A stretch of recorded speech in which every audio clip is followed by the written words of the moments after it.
I said, I'm glad to be with y'all, and then I remembered that I woke up in the middle of the night last night, and my brain said, y'all is second person plural, not third. So I wanted to straighten that out for any of you grammar perfectionists. Notice my mind didn't say, oh, you could have helped that couple with their marriage. Like, no. It said, no, it's second person plural. Anyway. People, anyone who's here this morning that wasn't here last night and still call yourself a Christian? All right, good. Well, I'm glad to be back with y'all. I think you can see from last night what I meant when I said that this was hopefully a different kind of marriage conference. I'm wanting to make this as complicated as it is. Basically, I spend, most of my time at the office putting struggling marriages back together, and this is sort of how I think about it. I want you to have that grid. And you singles, you're going to meet, your dream boat, and then it's going to get hard. So what I'm wanting to do is to sort of teach you about how hard works. But I am pushing you. There was an old man in my church named Mr. Lemon, and he was just a character.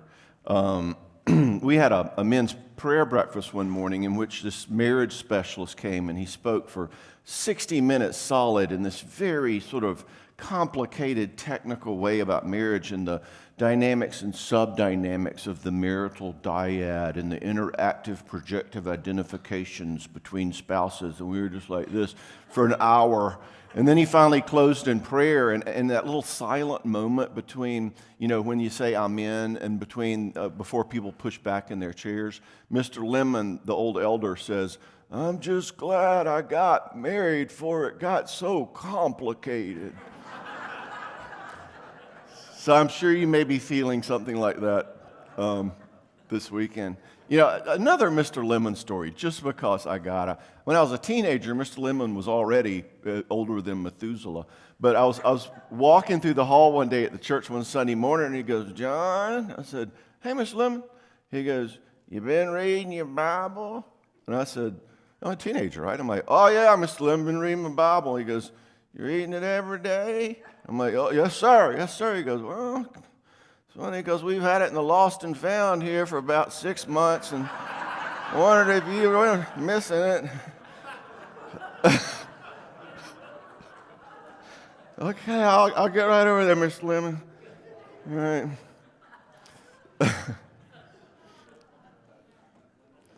All right, we talked last night about 4 areas that I like to define that we need to have, ticking in our hearts and in our characters.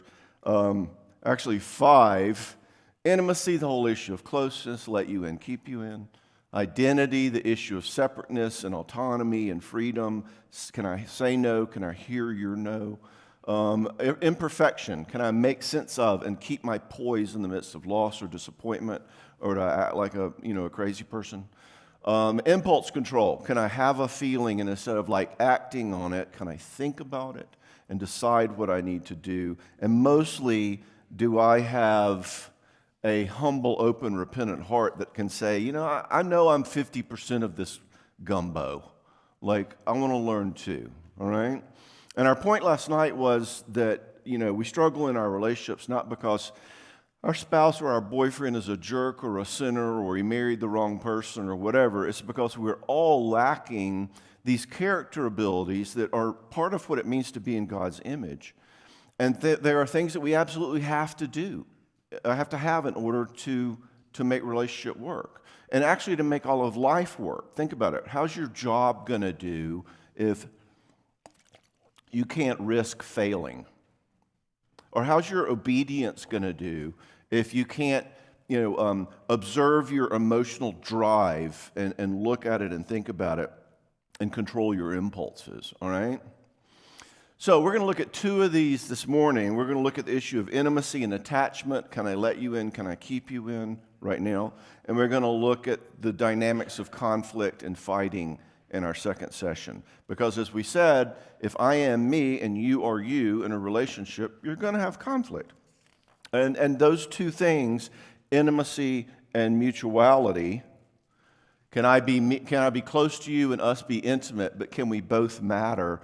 Or sort of the fundamental peanut butter and jelly of making a relationship work, all right? So that's what we're going to talk about this morning. And as I said, you can get on my podcast and hear other ones that we don't get to cover right now. So let's start this morning with emotional intimacy, with connection. I mean, if you're going to be married, you might want to learn about being emotionally close. Call me crazy. Now, guys get a lot of stereotypical hassle about this, but as I told you last night, that's not always the case. A lot of times it's the gals, but it's often deserved. This joke communicates where most of us guys are regarding intimacy. This little boy and this little girl are playing one day, and she says, "Hey, Johnny, you want to play house?" And he says, "Yeah, I want to play house." She goes, "Okay." He goes, "What am I supposed to do? What do you want me to do?" And she goes, "I want you to intimately share your feelings. That's what I want you to do." And he said, "I have no idea what you're talking about." And she says, "Perfect, you can be the husband." I told you I had a lot of corny marriage jokes, okay? We're just getting started here. So you ladies want romance and poetry and a guy whose favorite hobbies are, committing more deeply to relationships and, growing to improve himself. But what you'll really get, especially if you marry a Southern guy, is, you're talking about a person here whose ultimate expression of emotional endearment is spray painting your name on an overpass, and that's kind of what you're left with. So it's difficult sometimes. So understanding this whole issue of intimacy and closeness and connection is what marriage is for. All right? Naked and not ashamed. Remember that? Adam and Eve were naked and not ashamed. Now, when the Bible tells us that, it's not describing the first nudist colony, all right? It's describing a relational status. Think about it. What it's saying is they were able to really be themselves and it was safe. They were able to really be who they are, and it was love. You express a need, and it matters. There's no hiding. There's no criticism. You express an idea, and it's welcomed. You mess up, it's forgiven. Are you kidding me? Anybody interested? We'll pass a sign-up sheet around, and everybody, all of us would sign because this is what we were created for. I think this is what a glimpse of what heaven will be like, is that kind of abiding in connection with each other and with God. It is not good for the man to be alone, remember? And when God says that, that's not just the invention of marriage. It's the invention of connection, of relationship, of abiding. So God calls it abiding. Shrinks call it emotional attachment or intimacy. Last night we called it, can I let you in, can I keep you in? This talks basically expanding that, all right? Now, we're going to look at three things regarding intimacy this morning. Number one, we're going to look at sort of what intimacy is, different levels of it. There's sort of concentric circles of it, what intimacy is and what intimacy is not in a romantic relationship. Number two, some ways we can struggle with it, some dynamics we can get into, some dances that are kooky that we can get into. And thirdly, how we can grow closer in it. So, let's get started. What do we mean when we talk about emotional closeness and intimacy? I just noticed one day that everybody talks about, in any marriage book you read or, conference you go to, it's like, you guys need to be developing better communication skills. You need more intimacy and closeness. By the way, whatever reason a couple comes to see me, whatever their issue, they could be poisoning one another's soup. But what they'll tell me is, I just think we need to learn communication skills. I'm like, actually, it seems to me that you're able to communicate that I hate your guts to one another pretty well. Actually, your communication seems quite clear. But anyway, people are always talking about this whole intimacy communication thing, and I'm like, well, what does it actually mean to be emotionally close and intimate? Let's talk about that a second. Firstly, you got to understand that when we're talking about intimacy, there's different levels of it. It's a relative term. It's sort of like saying, you're rich. That's a very relative term. So there are different levels of it, concentric circles of the onion to it. So when one spouse says, I really want to know you, and to the other spouse, that means like, right, I like light starch in my cleaners, correct? Right? Okay. If that's the case, then we have some problems, all right? So let's look for a second about what intimacy is, what it's not, so we can kind of be on the same page. I like to name 4 concentric circles, 4 levels of intimacy The first one's superficial, drive-through level. This is basically how you interact with people you just cross paths with. I call it drive-through because this is the level of personal interaction wherein you say things like, would you like fries with that, okay? Or would you push 2 on the elevator, all right? This is just passing in the night. If this describes the nature of your marriage, please see me after class, all right? Number 2, I call news, sports, and weather. This is chit-chat. This is shooting the breeze. This is what we all did this morning coming in. You know, Shirley is pretty, the sun on the mountains. You know, can you believe the traffic? Do you like The Mandalorian? You know, news, sports, and weather, right? Now, every relationship begins here, basically. You got to be able to do superficial. All relationships go here sometimes. That's fine. It's fine to be superficial. I had a friend in grad school in Los Angeles who could not be superficial. And you say, hey, Sherry, you walk across campus, you know, Sherry, hey, how's it going? She'd go, well, actually, I've been feeling a good bit of anger and depression and some real sort of issues from my family of origin. But I'm like, oh my gosh, me too, you know. Anyway, so you need to be able to do superficial sometimes, all right? But if you stay there, you'll be well-informed but superficial.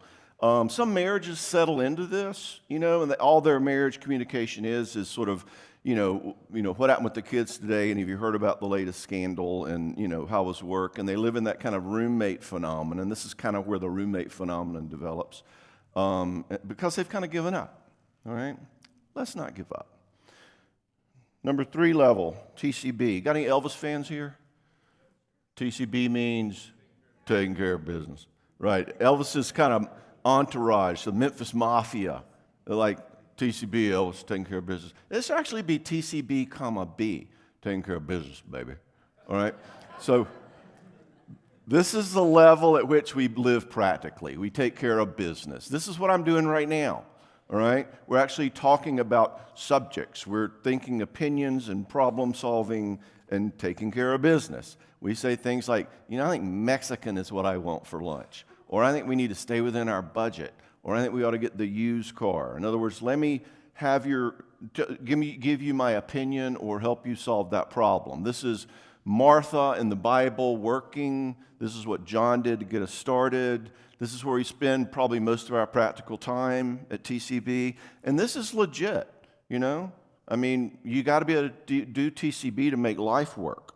If this was a talk on being practical and functional in your lives, which many of us need, we could stand for the benediction at this point, all right? So TCB is useful.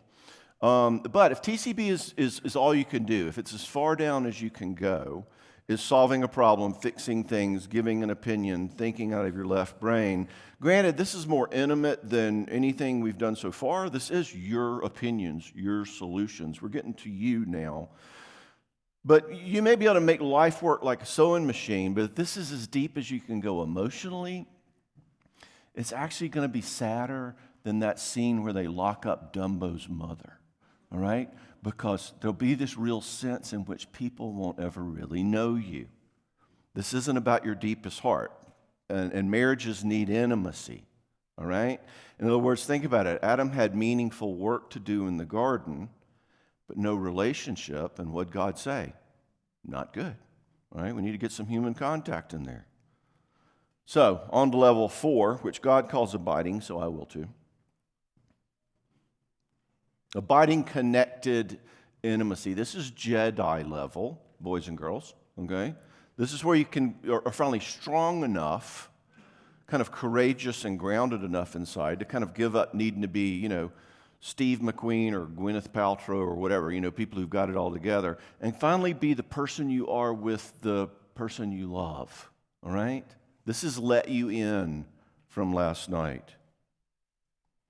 This is where you get to look in someone's eyes and know that those eyes know you, and they look back at you, and they know a lot of garbage about you, and those eyes still love you. You don't get that at any other level. You got to be known to get that, all right? And I think it's the foundation for a rich marriage, and it's the foundation for building a rich marriage, you singles. Here's another way of saying it. we all sort of have a true self. You know the old Chris Rock joke? He says, when somebody first meets you, they ain't meeting you. They're meeting your representative. Somebody sent ahead to make you look good, all right? Anyway, true self, however, is kind of who you are by yourself. What's it like to be you? What does it feel like to be you in you? What's it like to be John, okay? Basically, abiding and connected is that experience of what it's like to be me shared, okay? Think about it even superficially. You wake up in the morning. It's Monday morning.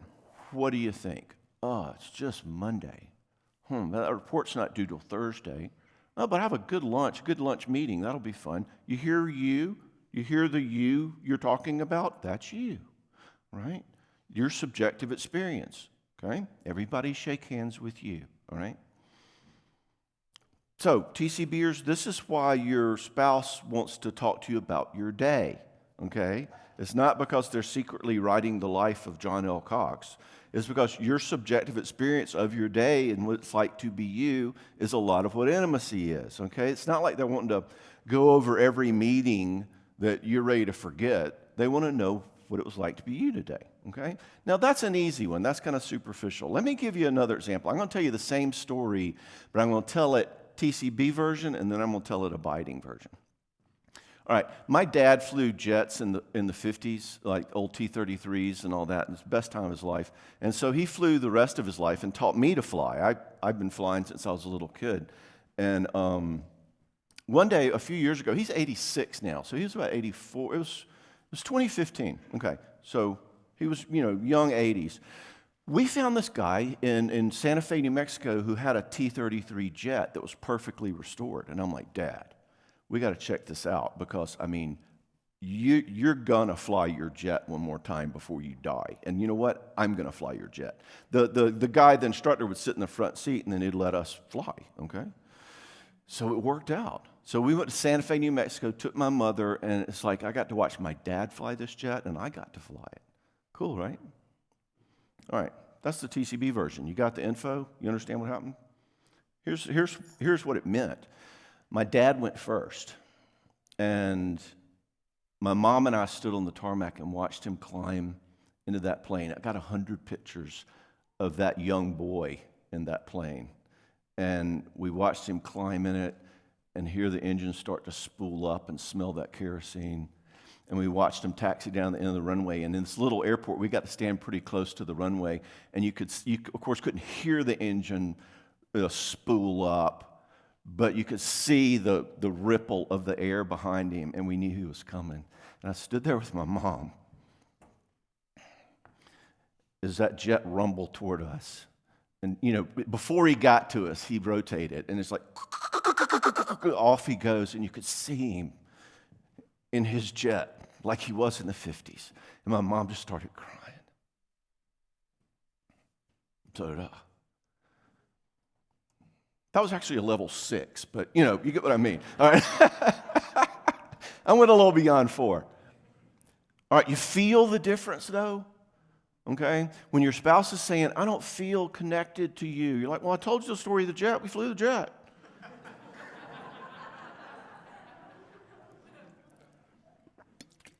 But you didn't know me till the second story, all right? So can I share my heart with you? Can I let you in? That's all intimacy is, let you in style, okay? We're not rolling chicken bones here. It's nothing spooky and psychological. It's letting your heart be known, all right? So share me. That's part of it. Let's talk about feelings just for a second because this is so much about feelings. Feelings can kind of get a bad name in Christian circles. You remember the old Campus Crusade train, fact, faith, and feeling. And the facts are the engine, and the faith is the car, and the feelings are the caboose. You don't really need a caboose, just a feeling. Now, the reason we feel that way in Christianity is because our faith is reality-based, and we hold that, and we protect it. Whether I feel like God exists or not really doesn't have a whole lot to do with it. He exists. And regarding fact-based decisions, like does God love me, or is that truck going to hit me? How I feel about it doesn't really make that much difference, okay? Kind of like Ben Shapiro, facts don't care about your feelings, all right? And that can make us see feelings as not so important, justifiably so in some ways. But relationally speaking, okay, this is not the Council of Chalcedon, this is a marriage conference. Relationally speaking, feelings are the core of who you are. All right, if we had a discussion after a meeting about some non-emotional topic, like how often you should change your oil, you'd forget that tomorrow. But if I hurt your feelings, if I insulted you, then, 2 years from now, maybe, y'all have me back to do a conference, and somebody goes, you hear John Cox is coming back to do a conference, you're going to say, you're not going to believe what he said to me like 2 years ago. Why? Because I hurt your feelings. I hurt your heart, okay? So to have a relationship where hearts matter, how people feel has to be a respected part of that. Here's an extreme example of doing it wrong. I was seeing this a couple of years back, and she walked in my office ahead of him already crying. And before he even gets in the room, she's like slumps down on the couch and said, he hurt me so much. He said I was fat. And I looked at him, and he's like this total left-brain TCB, kind of a brainiac also. I think he made his own positron collider in his backyard. But I look at him, and he's sort of confused, because this is about an emotion. And he goes, well, she is, isn't she? Like, your DSM diagnosis is galactically stupid, okay? I can't fix that, all right?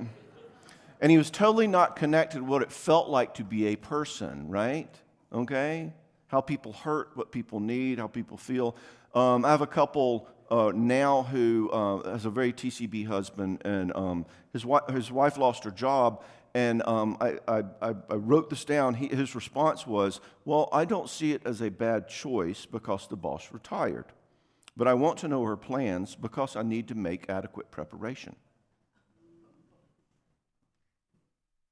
And she's like wanting him to be with her. She's upset. She lost her job. All right? So this is intimacy too. Not just share me, but can I hear you? All right? That's what we mean when we talk about empathy. Can I hear your heart and let that matter? Could you feel my heart? Could you touch me when I was telling you the story about the T-33 and my dad? Right? Okay, you're getting it. You tried it on. You let me in. Can I let you in? All right? One of the deepest ways we can be connected in intimacy in a relationship is to let in someone else's heart. I walked in the other day, and Norma's mother is very, very ill. And she just looks at me and she goes, I'm depressed. And ordinarily, I'm not really good in those situations. All I do all day is work with people who are depressed. And so I have a very bad sense of I gave at the office,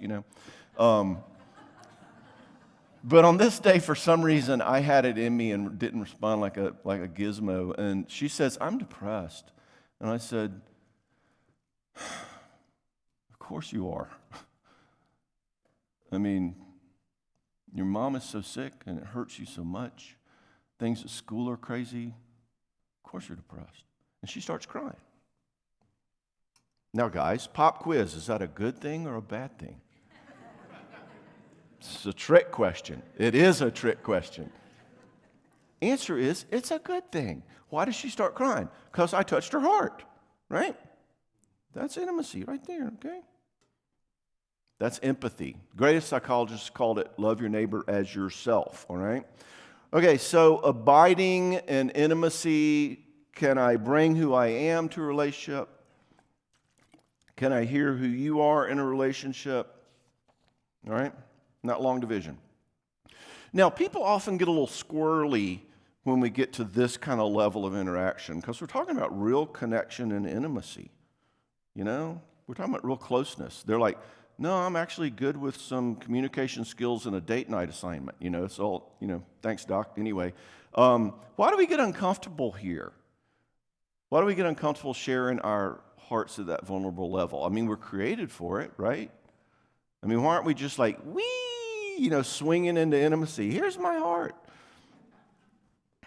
I asked that TCB guy about the wife's job, I asked him, I said, why didn't you go to your feelings about that? Because I know you have feelings about it, but you reported sort of a logical analysis of it. And his answer was so astute and so meaningful. He said, well, to be honest with you, there isn't anybody who I trust enough that I would feel safe sharing what I feel.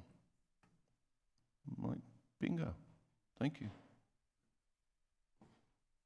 So, why do we avoid this? Well, number one, this guy's right. It's vulnerable. It's scary. It's open. I mean, think about it. Since the fall, being open and vulnerable and being known can be kind of dangerous and vulnerable and sticky. Think about what the Bible says. It tells us about Adam and Eve. It says that the man and the woman were naked and what? Not ashamed, right? Now, why does it say that so overtly? Because it's weird. Okay? God is in essence saying, get this. When they were naked, they were not ashamed. Can you believe it? Because for us, when we're naked, when we're seen, we're terrified. We are ashamed. That's his point in telling us this. You're not going to believe it. They were naked and not ashamed. All right? So now I don't want you to know the real me. That's vulnerable. I want you to think I'm 10 feet tall, good looking, and bulletproof. Right? This is one of the problems with the human race, by the way, and one of the problems about being a therapist. The thing that people long for the most in their lives and their hearts is really love. And the thing that we're afraid of the most in our lives is the vulnerability of love. No wonder we need a Savior, all right?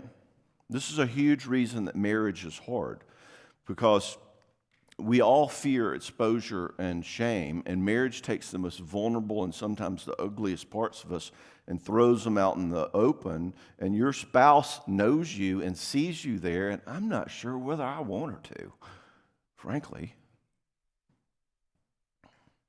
This can be a reason that affairs are appealing, at least the superficial kind. You know, people go, oh, I love Trixie because she understands me.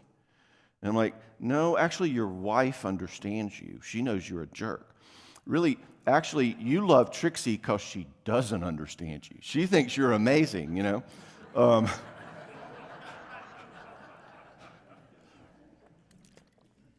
Love at first sight. So in real relationships, we can get hurt or at least humbled, all right? Other reasons we might not go to level 4 intimacy. Sometimes we're just never taught it.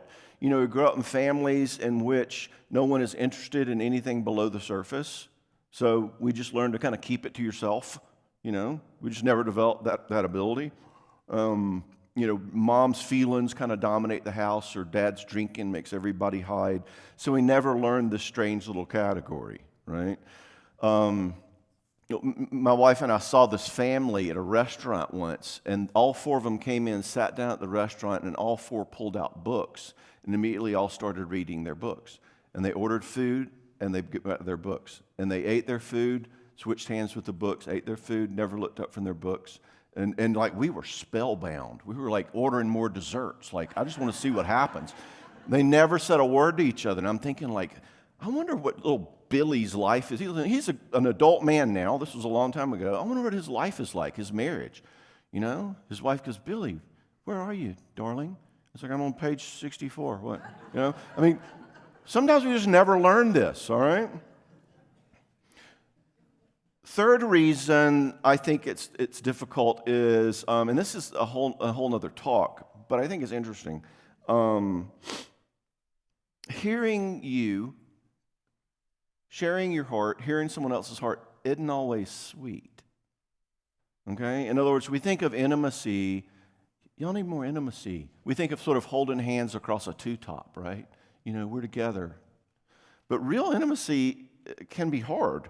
It's about my heart, and my heart isn't always pretty. Here's a statement of true intimacy. You hurt me last night. Or, I'm kind of scared about the way you're spending money. I call these things hard intimacy. In other words, that's a true heart. And most of us get real threatened by that. We want to get defensive. We make it about us. Remember what we were saying last night, that men, we hear our wives say, I'm angry. And we're like, oh my gosh, you know, I didn't do it. You know, and all of a sudden we act like children. Could we have poise enough to be strong enough for our spouse to say, I'm upset about something you did? That's an incredibly intimate statement. And us have the poise and groundedness to hear that.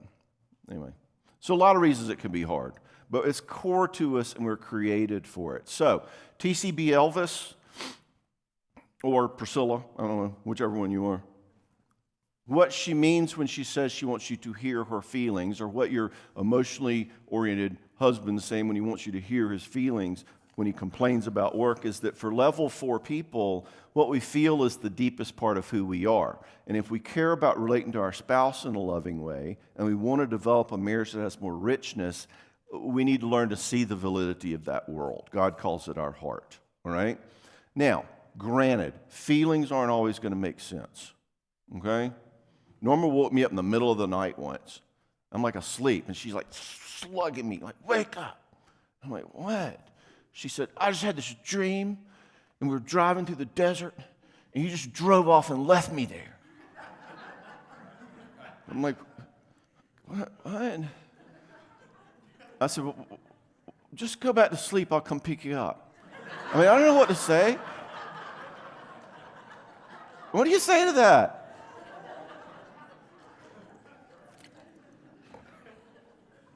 Sorry.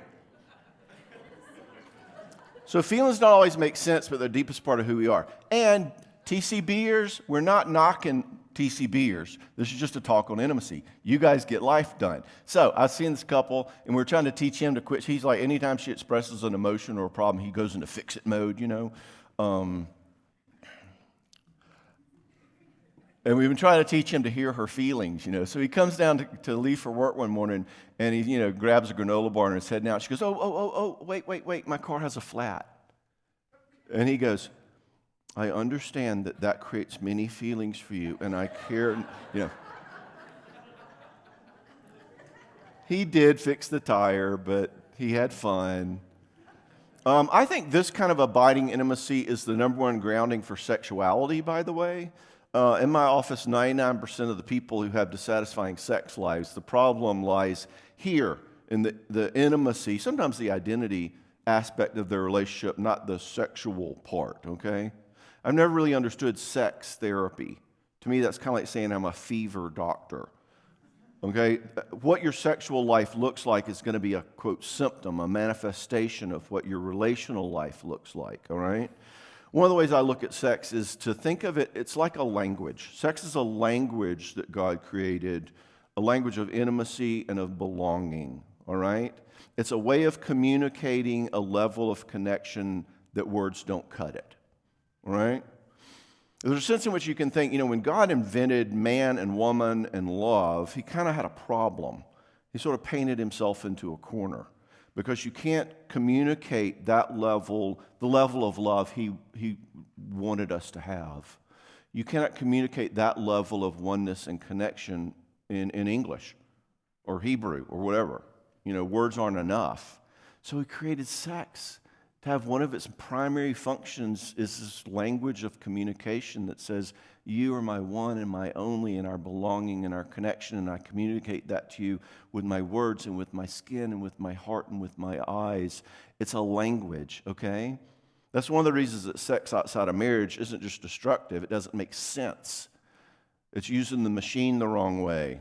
It's using a drill to cut wood like a saw. It doesn't work, all right? How do you say you are my one and only to multiple people, okay? So sex is a language to communicate our hearts. So a lot of times when people have lousy sex, it's because what the conversation their hearts need to have is not a very interesting one, right? So you build that relationship in the heart, and that has spillover in terms of sexuality. All right, so TCB, problem solver, left brain, thinker types. This is why your emotionally connected spouse can kind of look at you like you're crazy if you've been distant emotionally all day, and then all of a sudden it's nighttime and you go, hey, let's get frisky, okay? For them, that's confusing. It's kind of like for them, you've said, you know what? I've left the United States. I don't care about America. I'm not a patriot. Took down the flag. But let's have a big 4th of July party. And they're like, I'm a little confused. Like, I thought you left America. This is a celebration of America. And he's like, well, yeah, I just like fireworks and hot dogs. I don't understand, you know? And it feels kind of kooky to them, all right? It's like you're wanting the ultimate expression of intimacy without the intimacy. That's why they kind of, balk, all right? On the other hand, sex is also a language of fun. It doesn't always have to be all deep and serious. And TCBers get that, so don't knock it till you tried it, all right? Another, by the way, regarding intimacy. At this point, couples who live in the trenches with kids and the whole life thing going on, they always stop me and they go, yeah, that's awesome, but our lives are so crazy with the kids and our work, and, we don't even feel like we have the bandwidth to create that kind of intimacy. What do we do, Doc? Right, all right, good point. 2 answers to that. Number 1, let's see. You are right. I read a study of marital satisfaction graphed over the lifespan when I was in grad school. And basically it said this: when you first get married, that's not showing up. Let's try that. No, let's try this. There. When you first get married, you have high marital satisfaction, right? And then people have kids. And then they raise their kids. And then their kids grow up and leave. So the data says you're living in the bottom of the U, all right? I used to talk about this at Sunday school at my church, and, Sunday mornings we'd be dragging kids into the church, we'd see our friends, be, how you guys doing? And they had heard me talk about this. They'd say, we're in the bottom of the U, So you got a point. But number 2, here's the key. Yeah, you got a point. There is that difficulty, that complexity thrown in of trying to find the bandwidth to have that kind of intimacy. But number 2, intimacy is not about date night. Intimacy is about my heart knows your heart, and we do hearts together, okay? So great. Look for times for y'all to be, y'all together. But some of the deepest connection I've ever had with my wife is across a gurney in an ER when our kids getting their broken leg set, okay? And her eyes meet yours, and y'all are in this together, and nobody knows this pain like you two. That's intimacy. And you talk about that on the way home. You need to find time for it. It's there all the time, all right? So we don't do intimacy, we live it, all right? Now, again, I'm pushing on intimacy because that's our topic. I'm pushing on level 4 abiding because that's our topic. But admittedly, that's not what you're going to spend most of your time doing. We have to function, Y'all know those couples that just abide in dear, amazing, abiding, loving intimacy all the time? And they have like a family tree house and, make Chinese lanterns and basically they end up not paying bills and have 6 kids in dirty diapers and 2 rusty Subarus in the garage, and nobody's running this love fest, So practical life is kind of important, which, by the way, is sort of why us connector types married these TCBers in the first place, because compared to us, they actually made life happen, which kind of felt nice, there's some structure here. And then later on, we resent them for being so unemotional, The goal, by the way, is to be complete, like Christ. The TCBers learning the emotional availability connection thing, and us abiders learning to contain our emotions like the 4th eye and think about things before we start emoting and holding on to love, all right? All right, so we've been talking a lot about let you in, but remember there's another part of this, keep you in, okay? Like as we said last night, there's a lot of y'all listening to this and are thinking, oh my gosh, this is awesome. This is why we came, because I want my spouse to learn this, being closer stuff. But the question we need to be asking, remember, us abider connector types, is what are we doing with intimacy once we get it? Am I able to hold on to their love? Or am I constantly needing them to sort of remind me and be connected? And if we aren't talking enough, then I feel lonely in our marriage. Or if my spouse doesn't engage my feelings, then maybe they don't care. Can we sometimes just stay grounded and knowing that we're loved? That whole notion of, wow, come to a marriage conference and learn that you need to be more open and connected, that is half the story. The other half of the story is, what do we do once we are loved? The deficits and issues that we have, our own insecurities, our own concern that if we're not more intimate, then there's problems. That problem keeping you in is just as problematic as the robot spouse, okay? Remember, no blame marriage. You both bring something to the party there. In other words, intimacy is like playing catch. Yeah, somebody has to throw the ball, but our question is, how good are we at catching it and holding it? Remember the guy who said, women need 5 meaningful touches a day in order to feel loved? I'm like, okay, good, super. I do have a question, though. What'd she do with the first 4? Just asking, all right? So how much reassurance do we need to feel like we're close and loved? Us abiders need to take responsibility for that. Now, if that doesn't happen and we get all needy or start saying, I don't feel like we're close, and we start pressing that button too much, what happens is that creates kind of this urgency and this hunger that your spouse then feels. And what can happen is that we can start a dance. Now, let me talk to you a little about dances. This is super key. If you're going to make sense of your marriage or your dating, your romantic relationship, you've got to understand this. Marriage issues, marriage relationship stuff is not cause-effect. Cue ball hits the 8 ball in the corner pocket, all right? Marriage issues, romantic relationship issues are more like the water cycle. You can't really see that, but there's a black circle that goes around there. Remember the water cycle in like 6th grade science? Water evaporates and it condensates and it precipitates. You do that for your science project. Anyway, marriage is more like I do A, which makes you do B, which makes me do A more, which makes you do B more, okay? And so you will do that forever, all right? And one of the things that I do in marriage therapy, and certainly when I do premarital, actually I prefer pre-engagement. If you're interested in that singles, do pre-engagement, don't do premarital. Once you're engaged, it's too late. The mothers have taken over. Run. I want a couple to know your dance, okay? I want them to get married knowing you're going to do this dance just like this to the old folks' home, and at least I want you heads up on what it is, all right? So I got a couple. Here's an example of a dance. I got this couple, and she wants to have a voice in the relationship. He's kind of controlling and threatened when she does, and she knows it. So she has her voice. She has a little extra spank to it just to make sure she's heard, because by golly, he's not going to control her.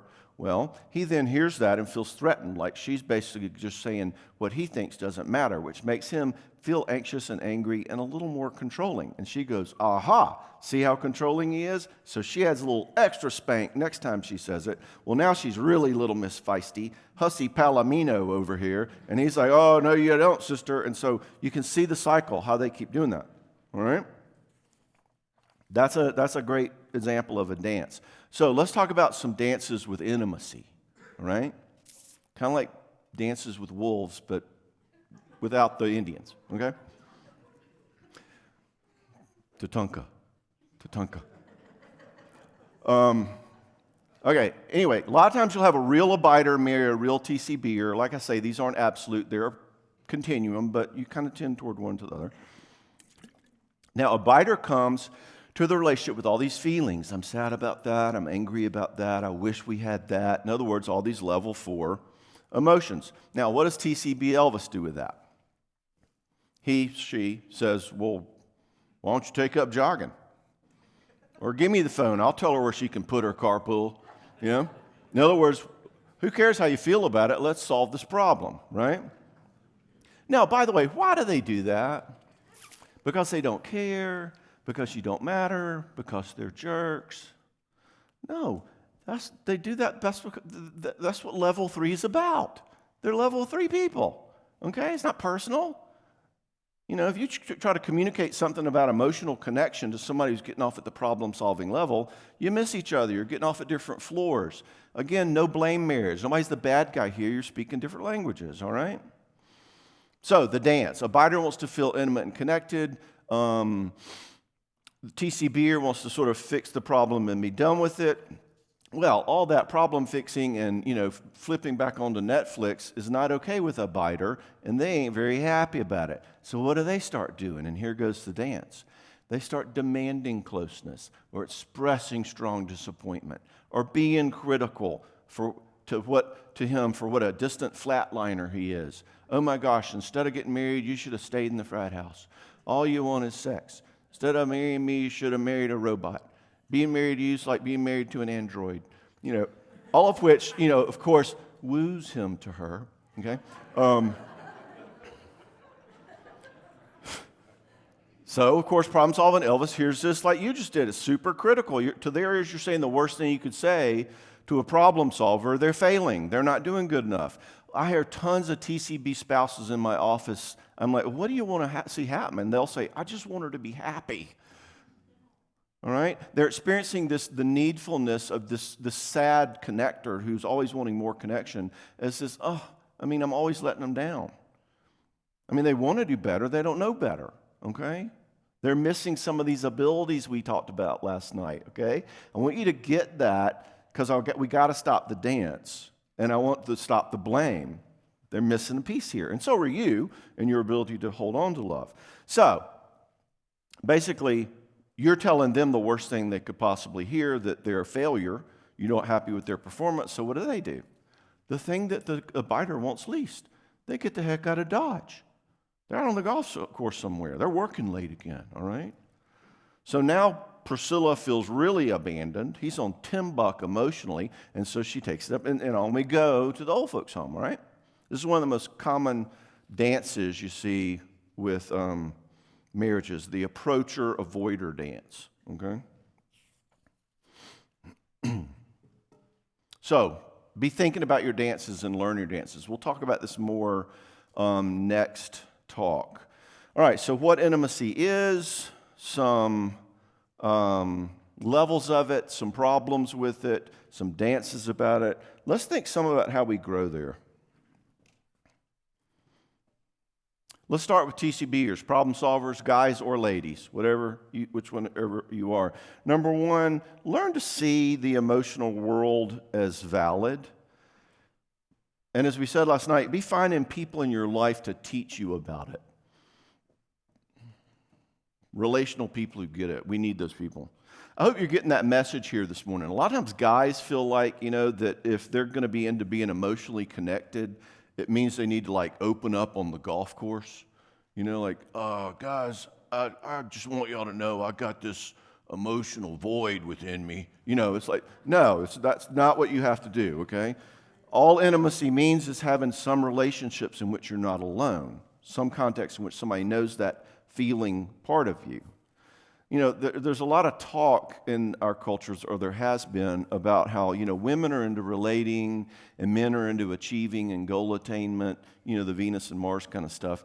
And that's, some validity to that, but don't buy the whole enchilada on it, okay? Think about how this marriage stuff began. God didn't come to Adam and say, look, Adam, I know you're just fine with your mountain bike and your ESPN, but I'm going to make a woman, and she's going to need a lot. You're going to have to learn some communication skills and to share your feelings. And, I know this is a lot to ask, but, we've been through a lot, so do this for me. That's not what happened. No, God came to Adam and said, I see you in a place of real need. It is not good for the man to be alone. Let me give you something you desperately need. Right? In other words, there's a sense in which you could make a case that God was looking at how emotionally needy the man was. Right?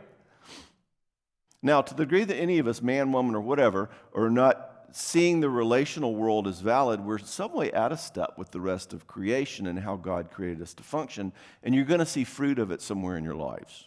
It'll come out in a symptom: depression, anxiety, some sort of an addiction, substitutes. A lot of times we see those sort of things as a result of people not being heart connected. So, TCBers, if you don't see this connection thing as legit, see that as a problem.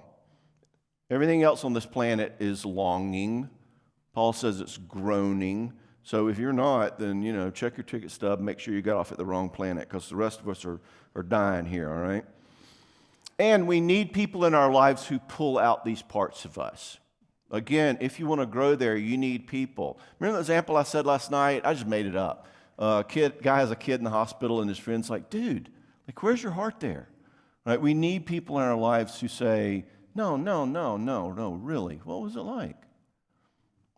That helps draw us out. Your spouse is not the best person to help do that. We can talk about that if you want. But resolving those little kid squares, developing the 4 eyes. Notice I didn't say get that from one another in your marriage. Marriages aren't the best at being a developmental relationship, like where we grow. Marriage is intended to be the fruit of our growth, not the source of it. Of course, it can provoke a lot of growth, but being a resource for it can get a little sticky. We can talk more about that. I think we're going to mention it a little bit more later on. But all right, secondly, TCBers, learn what it means to be with. We talked about this last night when I was talking about dealing with pain, that pain resolves as we are with other people. A lot of times what TCBers feel like they have to do if someone brings their pain is what? They need to fix it. They're problem solvers, right? Now, how miserable is that? So they usually get overwhelmed and disappear and pull away. But how terrible is it to have somebody always coming to you with these feelings that you have to fix? Well, guess what? You don't have to fix it. Let me give you a little model for how I like to talk about dealing with someone else's pain. And this can be your friends or your kids or whatever. But what do we do? What does practical intimacy look like? There's 3 places we can be with someone else's pain. We can blow it off, we can try to fix it, or we can be with. Now, obviously, blow it off is like, you're at a funeral. Blow it off is like, hey, but all things work together for good, and he's with the Lord. In other words, I don't want your heart, but, Fix is like, hey, after the funeral, let's go out, man. Let's go have a party or something. Make it all better.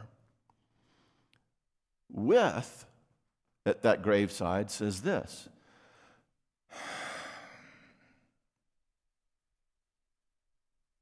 I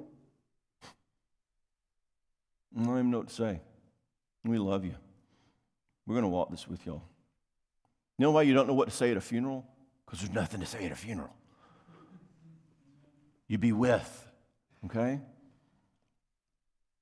So with your spouse sounds like they come in, they're talking about something that's painful to them, and with just says, oh, baby, really? Oh my gosh, you've done all this work and someone else got the credit for it. I care so much about that, and I know you just are so disappointed. How can I give to you? What do you need? That's it. I'm with you. You just engage it with them. Talk to them about it. That must feel so. You try it on, okay? Now, what they'll probably say is, no, I don't need anything. I just wanted you to know. I just wanted you with me, okay? So, with is one of those powerful words for healing. You bring your pain into relationship, it gets better. With is God's favorite preposition. Go look it up. Think about it. Walk through the valley of the shadow of death, thou wilt make it all better. Wait, no. Thou art with me. Emmanuel, God with us. Lo, I'll be with you always in the age. He's just with. He's withing all the time. God loves it. It's one of those powerful ways to be connected. All right. By the way, I had a TCB guy ask me once. He comes up after the conference and goes, yeah, but what if her feelings are wrong?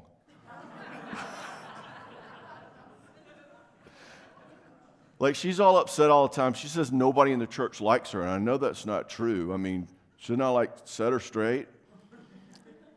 And I'm thinking, okay, that's a legit question. Most of our wounded and pathological kind of feelings are incorrect. But in order for someone to get that, they have to be heard first, all right? They have to have the with connection first, all right? Then you later on can say, I've learned some things that might mitigate against what you're feeling. Are you interested in hearing it on their terms, okay? But feelings only heal if they are heard and connected in relationship. Like I told you last night, I don't even know why that's so. So TCBers fight against that need to fix. And by the way, it is an emotional need that you have. Left brain TCB types are always like, I don't have that, my emotions are not in touch. Well, that's a very emotional need to fix, just saying. All right, abiders, let's talk to us some. What do we need to hear? Learn to ask for closeness as opposed to demand it, criticize for it, be disappointed about it. I had a client a while back, and she was telling me how every night when they eat dinner, her husband spends the whole time on his phone. So naturally, her intervention was to say, can you just put down your phone for like 5 minutes? It gives me cuddles, Anyway, to the degree, abiders, connectors, to the degree that our longing for more connection feels like disappointed demand on our TCB spouse, cue the dance, you're off the races, they'll pull away, pop smoke, they're gone, because they feel like they've disappointed you again, and you get less closeness, okay? I want you to ask them. This is super sophisticated stuff, y'all. Hang with me on this. I would even say, I would really like more closeness with you later on this evening. Could we work that into our night somehow? Or would you be willing to put down your phone in a minute? Because I've missed you today. I love the term, would you be willing? It just starts this conversation out saying, this is not going to be about control. I'm respecting the fact that you can say no. Are you willing? Not willing? I'm making this a question. Now that just unloads all that garbage that's going to contaminate the interaction, all right? So can we get that demand vibe out of there? Can we get that disappointed vibe out of there that drives away the very people we want to be close to, okay? So ask, don't tell, okay? Relevant to this demand issue, this is how our TCB spouses often experience this. Another Chris Rock joke. He said, when your woman says, I wish we talked more, what she's saying is, I wish I talked more, and you sat there and listened, all right? By the way, I lived in a house, I had 3 daughters, so I lived in a house with 3 daughters and a wife. That's 4 women, if you want to count that, okay? And all they did was talk, all right? Actually, I always wanted one of those guys, the line umpire judge in tennis who's just got that mic and it's like, quiet, please. And everything's just quiet. I'm like, that guy's awesome. I need that guy. Quiet, please. Yes. All right, other growth for connectors. Let's share our feelings, but remember, your feelings are your responsibility, not your spouse's. In other words, share your feelings, but take responsibility for them. What this sounds like is, instead of saying, I'm lonely in our marriage, Trojan virus implication, what you going to do about it?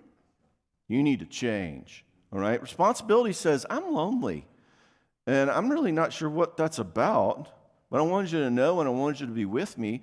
I'm talking to our body of Christ people about it. I'm trying to figure it out. This may be me. I mean, it could be us, but I'm trying to figure that out. Would you be with me in it? Because I'm really dealing with some loneliness. And it might have to do with our marriage. Maybe we can look at that. But do you hear the responsibility, the keep you in that I'm saying there? This is the 4th I also. I'm having a feeling and I'm talking about it rather than doing it.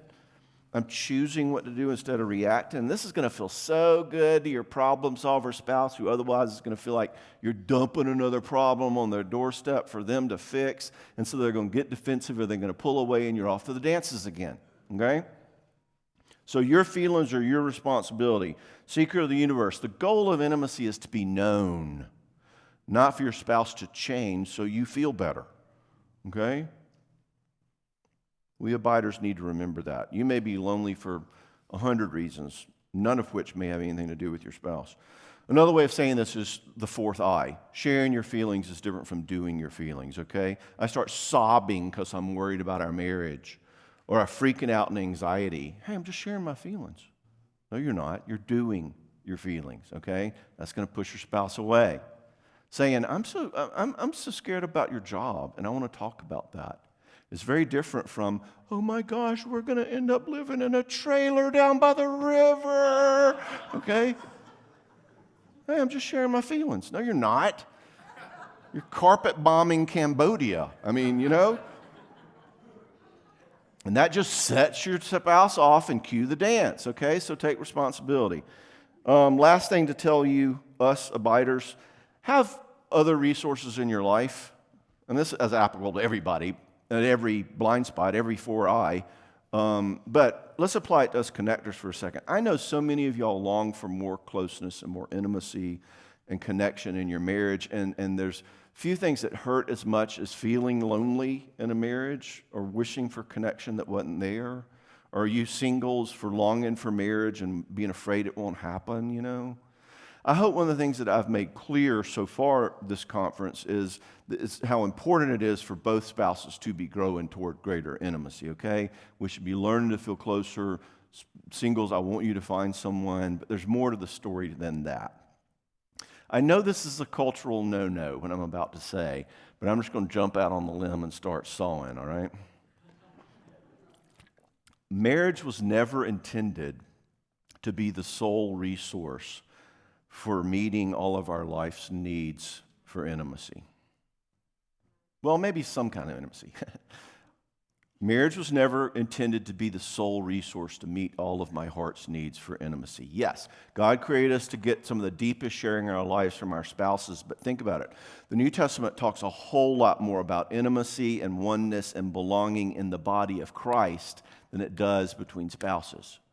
Okay? And our culture, even our Christian culture, has turned marriage into this ultimate fount of all your needs. You know, you need cute couple time, and y'all need to get off together, and we need to find you a wife. And that's kind of what our culture does. And that is cultural. God doesn't say that. He says, in the body, love one another, go to one another, confess to one another, confront one another. Be one in the body. But as we said last night, since our culture's lost so much of that growing community thing, we've had to do things like invent therapy in small groups, which is great. But we've turned marriage into this special secret place where we're going to get all of our needs met. No wonder we're disappointed. And no wonder singles are freaking out that they won't ever get married. Like, oh no, I'll miss out on the fount of wonder. Okay? So, TCB or Abider, to echo what we said last night, we need to be having rich, truth-telling, safe relationships outside of our marriage, and we need those people in the background feeding goodness into our relationship. And hopefully you're feeding goodness into other people's relationships. This is community. This is church. Otherwise, you have what we have in most marriages, which at some level, I'm really looking to get all of my personal needs met by you. And you're really looking to get all of your personal needs met by me. And we have a situation that we call in Mississippi, 2 ticks and no dog.